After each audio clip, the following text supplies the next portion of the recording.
எனக்கு தெரிஞ்சு நாகார்ஜுனாவுக்கும் ரஜினிக்கும் ஒரு ஃப்ளாஷ்பேக் சீன் இருக்கும் கண்டிப்பாக. காரணம் என்னென்னா, இவனை நான் எங்கேயோ பார்த்துருக்க மாதிரியான விஷயங்கள் அப்படின்னும் போது 2 பேருமே வந்து யங்ஸ்டர்ஸாக இருக்கும்போது 2 பேரும் மீட்டி ஏதோ ஒரு பஞ்சாயத்தில் இருப்பாங்கன்னு நான் நினைக்கிறேன். I think right. அதுக்கப்புறம் உபேந்திரா இருக்கார். அந்த பக்கம் வந்து கேரளாவுக்கு வந்து உபேந்திரா வந்து கர்நாடகத்துக்கு, கேரளாவுக்கு வந்து ஷோபின் ஷாகிர் இருக்கார். அமீர் கானை வேற கூப்பிட்டு வந்து உட்கார வச்சுருக்காங்க. அவர் வேற கையெல்லாம் பச்சை குத்திக்கிட்டு புல்லட் 2 மிஷின் கன் எடுத்து டகடன்றாரு. அரங்காதிர விசிலு பறக்க வேணுமா எடா கொக்கி அப்படின்னும் போது இன்றைக்கி வந்து ட்ரக்கெலாம் வந்துருச்சு தூக்கிட்டு போகிறது பொருட்களை. ஆனால் அன்னைக்கு அரிசி சிப்பம் வந்து எடுக்கணும்னா வந்து கொக்கி வச்சு குத்தி அதுக்கப்புறம் அந்த அரிசி சிப்பத்தை தூக்கி முதல் வச்சுட்டு போகணும்.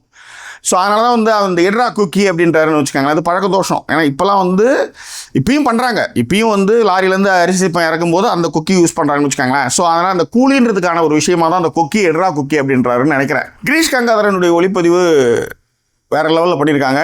ஏன்னா சன் பிக்சர்ஸ் ப்ரொடக்ஷன் போது கேட்டதெல்லாம் கொடுத்துருப்பாங்க. அந்த அளவுக்கு தான். ஏன்னா ஒரு ஷாட்டில் வந்து பார்த்தீங்கன்னா பிரம்மாண்டமாக டிவிலாம் வச்சுக்கிட்டு நாகார்ஜுனா வந்து கத்துற மாதிரியான ஒரு சீன்லாம் இருக்குது. ஸோ அதனால் வந்து படத்துக்கு வந்து கொட்டி செலவு பண்ணியிருப்பாங்க. ஏன்னா எப்படியா இருந்தாலும் சாதாரண படமாகவே விளம்பரத்தை போட்டு எடுத்துருவாங்க. இந்த படத்தை எப்படியும் கொண்டாட்ட மணலில் எடுத்துன்னு போகணுன்றதுக்காகவே அதை செஞ்சுருப்பாங்க.